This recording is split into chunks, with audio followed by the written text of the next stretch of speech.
And an American Red Cross volunteer who helped Arizona families evacuated by the Verde River flooding less than 2 weeks ago is now helping those victims of the deadly tornadoes. That's right. Team 12's Stella Sun got a chance to talk with one of those volunteers. In central Arkansas, the entire house is just totally obliterated. the devastation is overwhelming. To see some of the things that get flung across the road.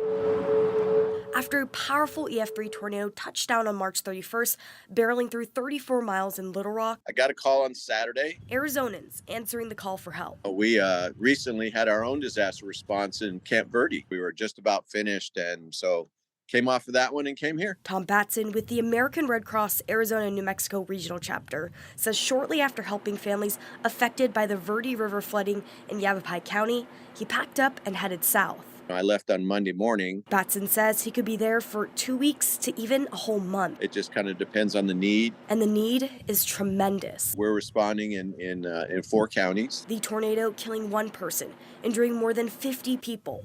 The National Weather Service estimates at least 2,700 structures were damaged. We've got caseworkers and shelter workers and people distributing food and supplies and cleanup kits, and they've been doing it since the day after the storm happened. For Batson, who's been serving with the American Red Cross for 18 years, it just feels good to help people. You see that look on their faces when they can't believe you've given them food and water, and there's no charge for it.